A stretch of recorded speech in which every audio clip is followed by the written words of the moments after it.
And good afternoon, everybody. Vasu Vaddiparty. This is a conversation with Vasu Vaddiparty right here on Wednesday afternoon, September 8th, 2021. Our guest Marty Lurie will join us in a second. Pregame show host every weekend for the San Francisco Giants. Broadcast on KNBR 680 1045 FM. You can also tune in on the streaming apps as well too. I think TuneIn is probably the best place to go to. All right, a conversation with Vasu Vaddiparty. Brought to you by Britannia Arms of Cupertino. Britannia Arms of Cupertino, celebrating 40 years in Silicon Valley. Silicon Valley's longest-running British restaurant and pub since 1981. You can reach them at BritanniaArmsDeanza.com, 408-252-7262 with the NFL and NCAA football all starting. No better place to go on Saturdays and Sundays to get your football fix. Also during the week with happy hour specials as well as regular day-to-day business. And the regular customers there are great. Mike Ellenberg and Tommy Cage are great. Britannia Arms of Cupertino, 40 years in Cupertino. You can reach them at 408-252-7262. All right, as promised, we'll bring him in right now. Marty Lurie, San Francisco Giants pre- and post-game show every weekend. 4-hour pregame show with Bill Lasky and Kerry Crowley as we welcome him in to the broadcast for the second time, a conversation with Vasu Vaddiparty. Marty Lurie, how are you for the second time? Thank you again for coming on. No, I'm happy to do it and feeling good, and we're in the sprint to the finish now, so it's a good time of year, let's face it. No doubt about it. Well, good thing you came on a minute late. I got all the commercials taken care of, so we're all good to go now. Nothing but talk right now. San Francisco Giants, we had you on Cinco de Mayo. Still kind of a surprise on May 5th to what they were doing, but now we're at September 8th, Mr. Lurie, and they are continuing their run. 89-50, I believe, is the record. One game better than the Giants. They've got a day game in about an hour, which is why we're on now before the game starts. But your impressions the last 3 months since we talked to the San Francisco Giants and how they're doing it. Well, let's face it, they have a shot to be 40 games over 500. And I don't think you're going to find the team in the last 30 years of the Giants that ever got that far over 500. So that speaks for itself. But how have they done it? They've done it the way we talked about it in May. They've got incredible starting pitching. They've had some injuries, but the starting pitching got them through the summer to this point. Now they're in a problem with a couple of openers, and maybe Kazmir will be up, and we've got to deal with that. But hitting-wise, they lead the major leagues in home runs. They still have a tremendous ratio on the chase rate. They have the best walk-to-strikeout ratio for the pitchers. They have the best ground ball rate. They have the best ground balls turned into outs rate. They've got the launch angle down. They hammer mediocre pitching, and they've held their own against everybody. The two guys from Milwaukee gave them some trouble, and if things go well, who knows? It could be Milwaukee and the Giants for the pennant. We're a long way from that, but the two guys from Milwaukee gave them some trouble. Atlanta gave them a little bit of trouble down there.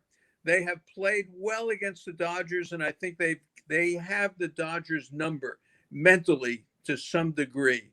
So I think we're heading for what should be an outstanding October. They will be in the playoffs.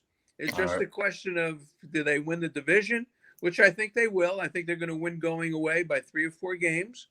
And I think they're going to win 103, 104 games. And then what happens after that, we'll see.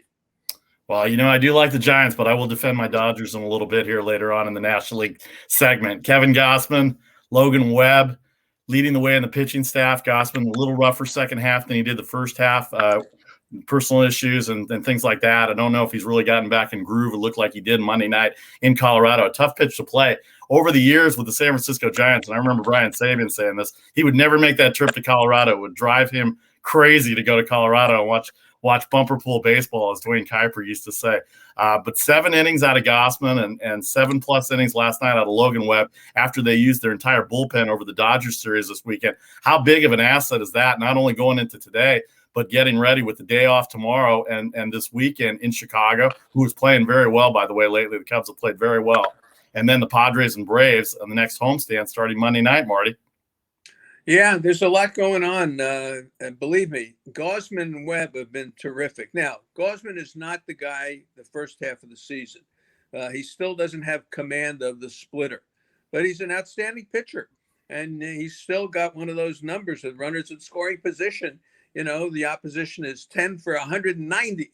I mean, it's something ridiculous. And Webb is right there with him in those big pitches when they have to get out of trouble.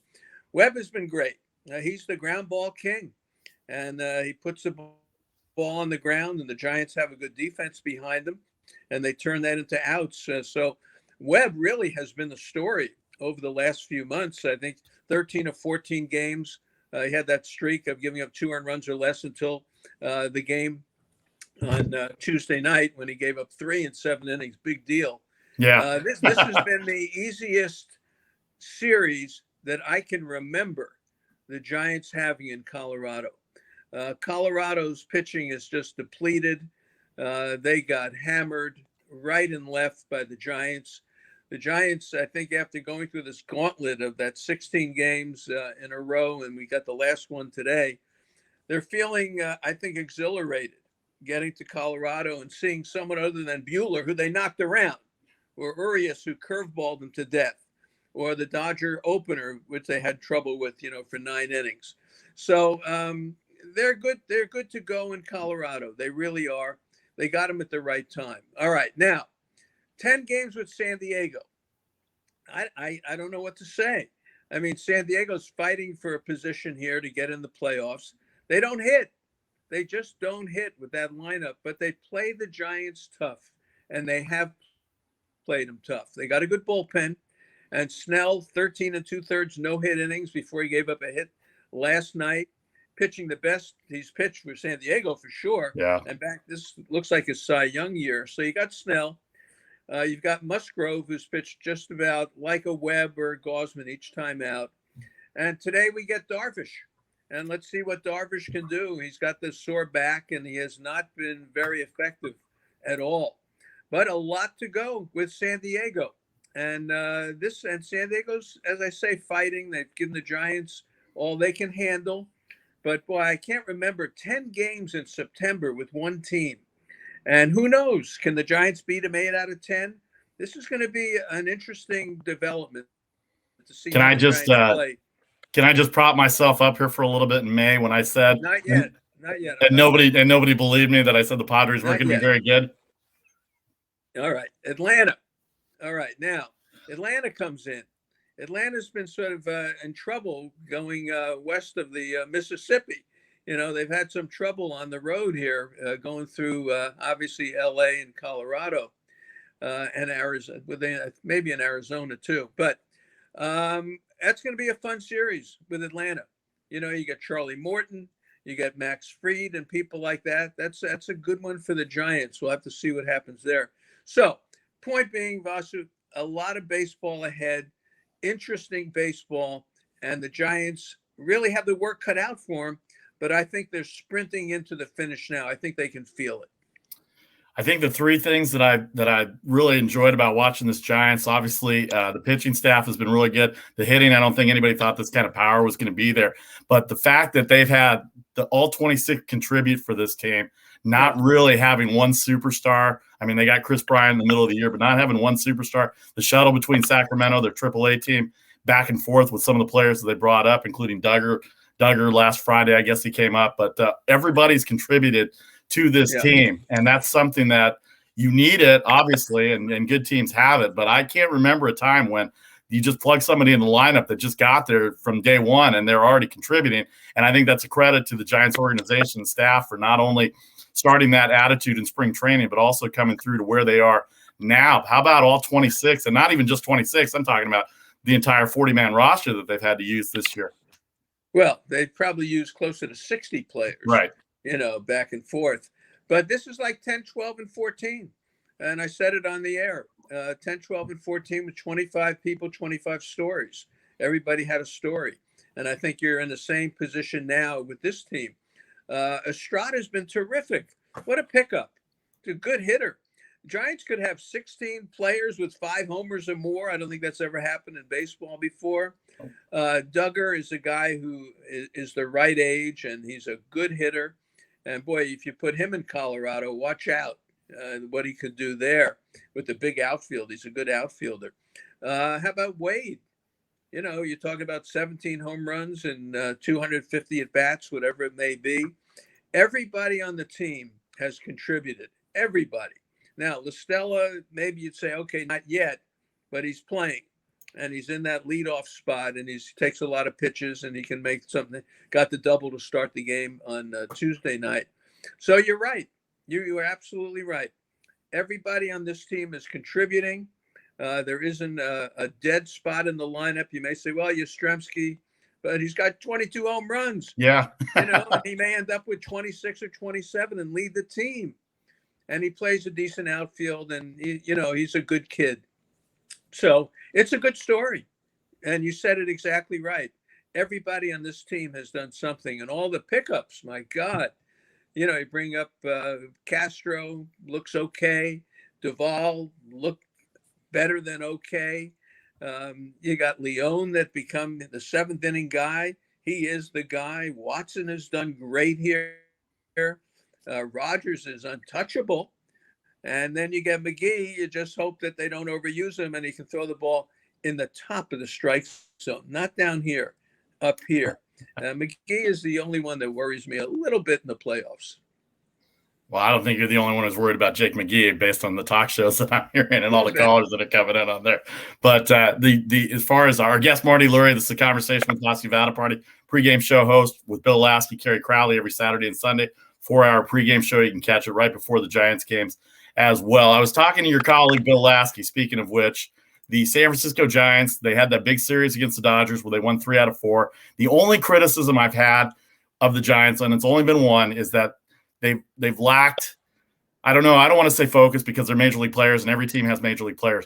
But after winning 3 out of 4 in LA, it just didn't seem to be as momentous coming into the Pittsburgh series that weekend. And it happens to every team, and the Dodgers had it happen to them too. They swept San Diego, and then they ended up losing 2 out of 3 to Colorado. That's the only criticism I have of the Giants this year, is that sometimes these lesser teams, and your colleague said they have to, at that time when we talked, there were still 42 games, and he said you can't take any days off other than your scheduled days off. Everybody has major league players. You got to respect them, and you got to play them, and you got to do what you did, and you can't look at the team in the standings based on their record and take them lightly. And I think that they've done that the last 3 weeks, and the Dodgers have too. They're both winning on the same days. They're both losing on the same days. Let me ask you this from the Giants and Dodgers perspective.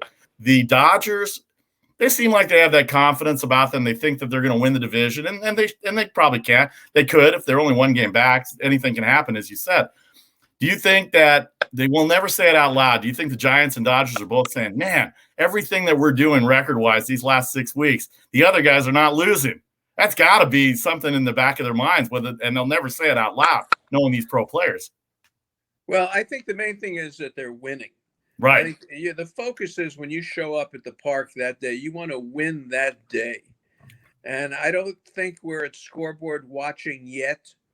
Because, look, Giants could go up by 3. The Dodgers could go up by 3 with 17 to go, and anything can happen. So we're not at that point yet where you say, gee, these guys never lose. We can't gain any ground. The Dodgers put themselves back in the race, and it's a marathon.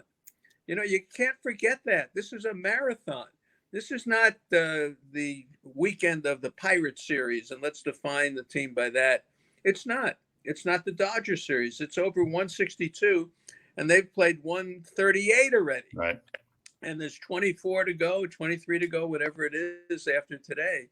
So I think that as a professional athlete, you show up and you figure out what the plan is to win today. And you don't worry about what the Dodgers will do against the Cardinals with Wainwright going against the opener, Mitch White. You've got DeSclafani today against John Gray, who's 2-7 against the Giants and never really pitched well against them. And he's got forearm tightness. And the Rockies bullpen is a mess. And Bud Black is staring in the Giant dugout.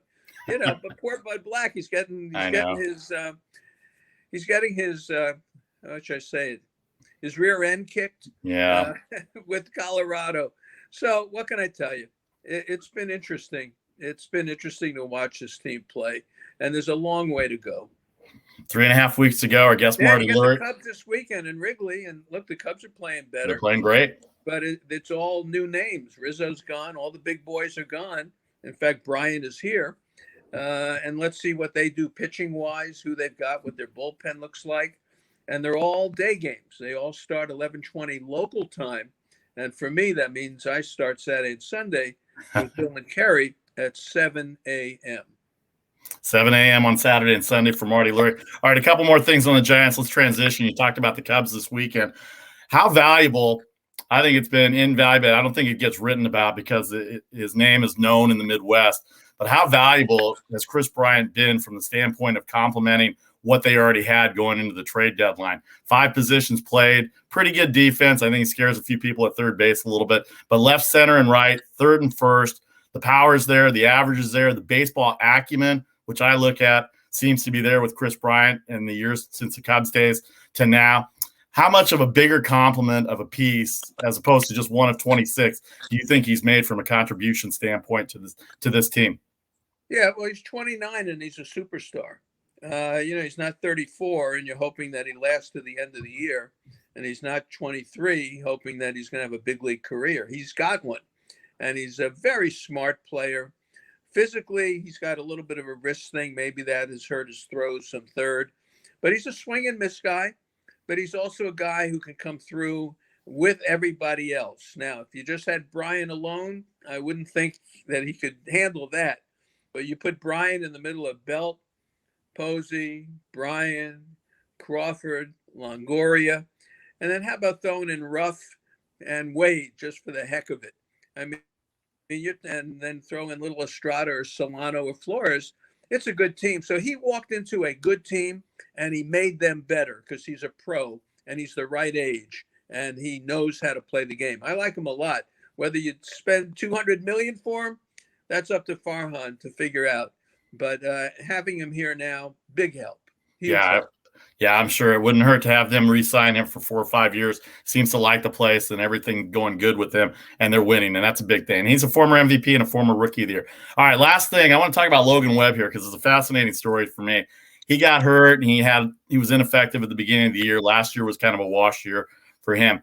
What have you seen in your baseball history and baseball knowledge? What has he done different from early in the year to the point where he came back? Because I heard this morning his last 15 starts, the team is 14-1 with him. It's win day with Logan Webb. I don't even remember the one loss that he had in that 15-game stretch. But how effective has he been, and what has he done different in your view, in your perspective, than he did early in the year, Marty?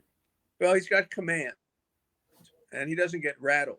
Earlier in the year, if he gave up a run or two or got behind or there's an error or whatever, you could just look at his face and he looked like he was getting rattled and things would happen. Now, guy doesn't get rattled. And I noticed this early on once he turned the corner. I said, give this guy a lead. And boy, he is tough. He shuts it down. And that's what I really like about him. You give him a 1 or 2 run lead, he doesn't cough it up. And he's got tremendous command of a sinker. And in today's game, if you could keep it away from the launch angle, which everyone is trying to do, well, then they're going to pound it into the ground, which is what he gets them to do. So the sinker command has been awesome. He's like hitting a bowling ball, the way he's throwing it up there. And also he's got good command of his slider now, where before the slider was all over the place, the changeup, he's got command of these pitches. And these are pitches that get hitters off balance.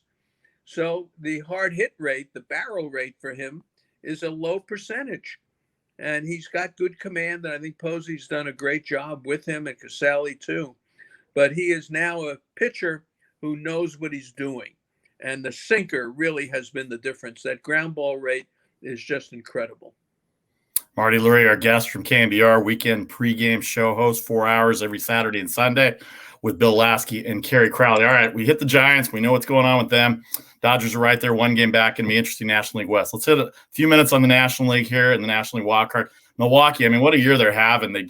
I still don't think they hit the ball as well as they can, but that pitching staff with Woodruff and Burns and Peralta, unbelievable. Josh Hader seems like he's back. Devin Williams had 1 bad outing. I think that's the only bad outing I saw him have was last Thursday against the Brewers. Against the Giants. He gave up 4 runs on Thursday afternoon.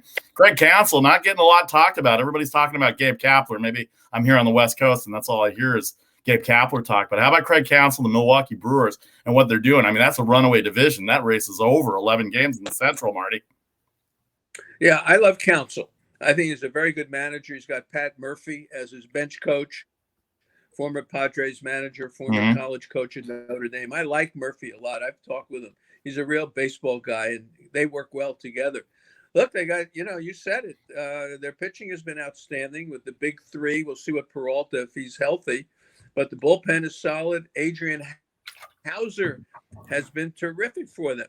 Eric Lauer has been terrific. Now, in a playoff, these are guys in the middle of the game.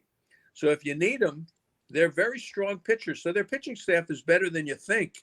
And we think it is pretty good. But Woodruff and Burns have got to be on those days. And look, they're pitching a lot more innings than they've ever pitched before. And you're asking them to take you through October. So we'll see. Brewers are good. I agree with you. I don't think they hit as well as they can. And the main reason is Yelich. He just doesn't have the power anymore. It's incredible, but he makes contact and he'll get base hits here and there. But boy, he is not the same player, and he's still in a spot where they need him to produce. But Willie Adames has been terrific. Rowdy Tellez has been very good. This is a team that has done well, and they're going to cruise in and set their pitching up. And I think the Dodgers get Milwaukee at the end of the year. And it should be interesting to see what the Brewers do pitching-wise against the Dodgers. If the Dodgers need those wins, they may go Woodruff, Burns, and Peralta for 2 innings each or 3 innings each to set up, the playoff rotation. So that's something to watch too. You said it, 3.5 weeks left to go in baseball. They're only 5 games back in the loss column for the best record in the National League, and anything can happen. How do you think the Brewers play it these last 2 weeks, these last 3 weeks or so? You think that's important to them, or you think they just get it all set up for the playoffs and be happy with the number 2 seed, Marty? Yeah, get set up for the playoffs. Your pitching and health, most important. Adames has been hurt a little bit lately. Escobar is coming back from an injury. You need them to be healthy. You need your pitchers to be strong. It would be fool's gold to run down the stretch trying to make up 5 games on the Giants and Dodgers. There's no point in doing it. I don't care where you play, the Giants or Dodgers or Atlanta. You're going to get a home series against Atlanta. If Atlanta holds on, it may be the Phillies, who knows, or the Mets. But no matter where Milwaukee plays the next round, if they're lucky enough to win, it doesn't matter. Because if they've got their pitching set up, those guys can pitch anywhere. Well, yeah, exactly. They're really good, and they're a force to be reckoned with in the playoffs, especially in the first 5-game series. All right, let's hit the East a little bit. Atlanta 3 up. What a division, topsy-turvy division. No DeGrom for New York yet, although they say he's coming back, and that turns that team around. They're not hitting as well. Baez, and Lindor had their issues already with the fans. Thumbs down, thumbs up. Good emoji thing. And then Philadelphia, you don't know if he can hit, or on days they just don't hit, and then on other days they do hit. And I'm not sure their bullpen's good enough. What do you see for the East these last 3 weeks? Because it's still a race. Yeah, I think Atlanta is the best team, and I think that's what's going to happen. I mean, you look at Philadelphia, you look at Cincinnati, you look at San Diego, you look at the Mets, and even Atlanta to some degree. These teams are all 515, 520, 505, 530 winning percentage. So they win and they lose. That's the point. And let's see if anybody can play 700 ball, for 3 weeks. Who knows? I don't think it matters. I think whoever gets that wild card spot is probably one and done. Probably. But look, we've seen the one game before, Crawford hits a slam, Gillespie hits a home run. Your starter goes 7 and all of a sudden you're in the bullpen in a wild card game, with a 0-0 score or something like that. So I think Atlanta hangs on, and I think you hit it accurately. When you look at Philly, Cincinnati, the Mets, they're start, stop, start, stop, start, stop. And that's probably the way it's going to go the rest of the year. All right, let's hit the wild card real quick. San Diego, obviously not going to be in the division factor anymore. 1 up on Cincinnati in the loss column. These are all loss columns, by the way. I don't use the games behind standing. Baseball people know to use only the loss column, Marty. We know that. 1 up on Cincinnati, 2 up on Philly, 3 up on St. Louis, and 4 up on the Mets. It's going to be an interesting 3 weeks for this. This is its own division in its own right. And we just talked about Philly, St. Louis, their bullpen. To me, at one point, they were leading the league in bases loaded walks. in the middle of the year. The Cardinals were, and their bullpen's not very good. And the Mets, we just talked about them as well too. And you were high on the Reds about 6 weeks ago, and here they are. They lose 2 out of 3 of the Tigers, and then games that they shouldn't have lost to the Pirates and things like that. And I don't know if that's just the fact that they didn't hit that day or their pitching didn't come through, but I know you were high on the Reds a few weeks ago. I was high on the Reds a few weeks ago, and yet here we are with 5 teams still in the wild card race for that number 2 spot. Well, San Diego's got a tough way to go. They got to go through the Dodgers and the Giants, and I don't know how they're going to get through that gauntlet. I really don't. I think the Reds have the best shot. I just think with Sonny Gray and Miley and Malley, Gutierrez, Lorenzen, and Givens in the bullpen. I hate to even say those names, but that's what's going on in their bullpen. But they should have a good enough offense to win games. But look, they had trouble. They had trouble with Detroit. They're having trouble with the Cubs. They have had trouble winning series, no matter who they're playing against. I think the Pirates gave them trouble. So I'm going to stick with the Reds simply because I think San Diego has just got such an uphill climb. I'd love to say San Diego. I really would, because I'd love to see Blake Snell against the Giants or Dodgers the way he's pitching now. But I just think the Reds are going to hang on to this thing. We'll see how it goes. 3.5 weeks. Marty Lurie, our guest, KMBR 680, 104.5 FM locally in the Bay Area, and all streaming outlets for our pregame show with Bill Lasky and Kerry Crowley. Thanks to everybody on Facebook and YouTube as well, too. Let's hit the American League real quick just for a minute here. How about those Tampa Bay Rays? Nobody knows who they are. They've got 5,000 people in the stands, St. Petersburg, Florida. They were in the World Series last year for people that don't remember, and here they are. They're only 1 game back of the Giants in terms of overall best record, and they're pretty much going to win the East. They're up 9 on the Yankees and 10 on the Red Sox, and then the White Sox in the Central. They're in Oakland right now. I think I'm going to go see them tomorrow afternoon, and then Houston comeback win last night against Seattle, surprising walk-off, and the A's are struggling. How about the American League in a general sense here, Mr. Lurie? Yeah, I think you nailed it. Tampa Bay leads the league in runs scored for the first time ever, and they're playing really good baseball. They're killing it in the East, and they have done well. And now, can I name their starting staff? No, I can't, because they're closer crazy, and I rather their opener crazy. But they do have the next guy as a bulk guy, so it's not 9 pitchers every night. And that's their difference. And that's what they did in the World Series last year and the playoffs. So they're solid. They know how to play today's game. And Nelson Cruz has been a big addition for them offensively, and also for the clubhouse and everything else. Nelson Cruz was a good pickup. I like Toronto. And I said this months ago on my show with Paul White, who we have on frequently, great national baseball writer. Toronto was the team I picked. And I still think Toronto is going to get in there.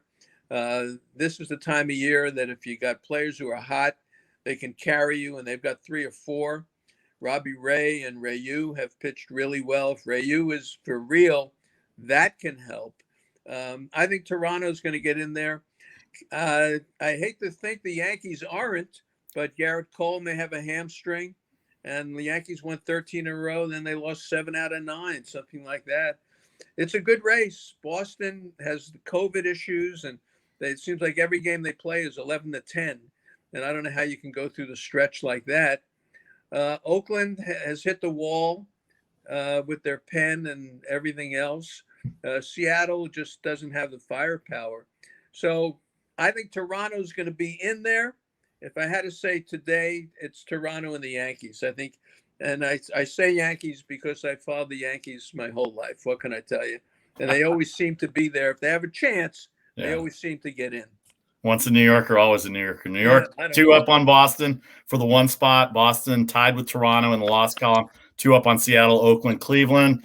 6 back. That's probably too many. That's probably too many to come back Cleveland. From. I included Cleveland? Them.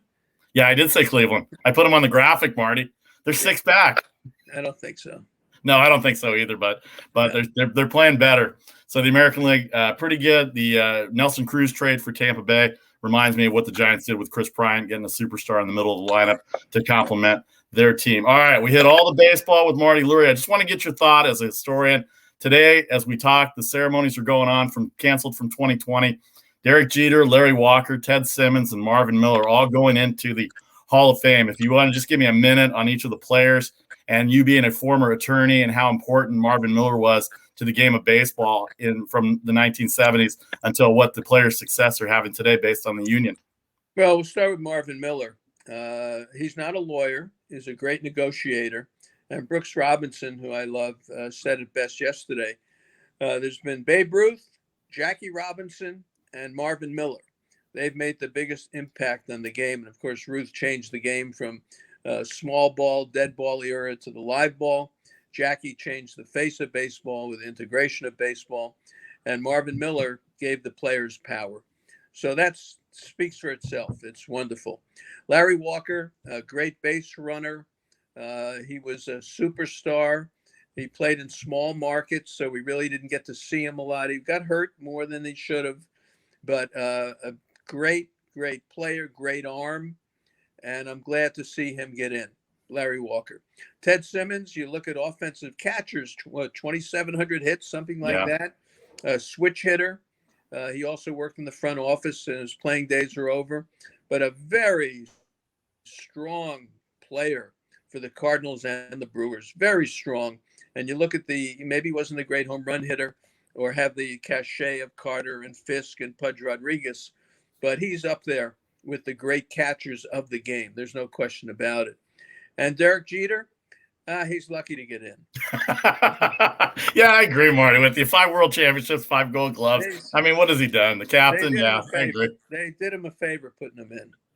I appreciate that. All right, Jeter. I like Jeter, obviously. Larry Walker, I don't think he gets enough credit for his offensive numbers because they criticize him for Colorado. Ted Simmons was a very smart guy playing baseball. When I started watching in the 70s, that was right during his prime, and he could hit, but he could handle a pitching staff, and he was handling these Davy Johnson-like cue cards to keep track of pitchers and how to work with them. His last year in Atlanta, coincidentally, and I don't think it was brought up anywhere, so I'll bring it up first and take credit for it, was 1988 in Atlanta. By the way, 2 young pitchers named Smoltz and Glavine were on that staff. So you don't think he had an influence on them, at least for the 2 years that he may have been there with Smoltz and Glavine. And, of course, Marvin Miller, without him, the union wouldn't be where they are today.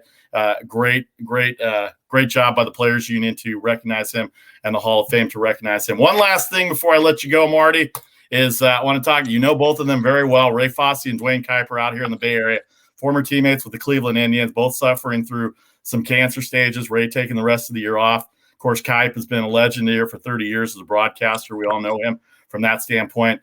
Your thoughts? You're in that demographic and you know them well, and I just want to get your thoughts because we haven't talked that much about them since they've been off the air.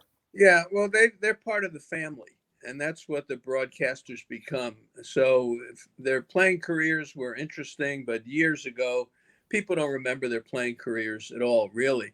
But they're part of the family, and they come in our homes every day, every evening for 6-7 months at a time. And we rely on their voice, their expertise, their humor, and it's having part of the family sick. And you just hope the best for them, which I hope that things will be okay for Dwayne and Ray, and we get them back on the air next year. But the best way to explain it is it's a family member that's going through something. It's not a baseball broadcaster or a baseball player or someone who's just on Comcast. These folks sit down with us to dinner. Sometimes they're in the room when we go to sleep at night with their voices on. And it's just, I can't say enough about them. And I just wish them the speediest health and recovery that man has ever seen. Well, we all do, no doubt about that. Speaking of family members, I feel like Marty Lurie is part of my weekend family. I get a chance to listen to him every once in a while, wherever I'm traveling, streaming, or whatever the case is. Weekend host, KMBR 680, 104.5, 4-hour pregame shows every Saturday and Sunday with Bill Lasky and Kerry Crowley. He does great with them. It's a good listen. History of baseball along with the current aspects of the game as well. Mr. Lurie, Marty Lurie, I always appreciate the time. Thank you very much, as always. Let's do it again. Maybe during the playoffs we'll catch up and you can tell me where I'm wrong again because you're good at that. I always appreciate that. Well, I listen to what you say, so I enjoy being on with you. You ask good questions. You're a great fan, and you have great passion, and that's what baseball is all about. So I appreciate being on. All right, Marty. Thank you very much for the time. Hang on for a second. Let me say goodbye here to everybody. A conversation with Vasu Vaddiparty. Don't forget to check out Make the Money and Run tomorrow and Friday with Charlie O, sponsored by the Britannia Arms of Cupertino. Check them out at BritanniaArmsDeanza.com. Appreciate it. Have a great afternoon, everybody. Enjoy the last 3 weeks. We'll talk to you later.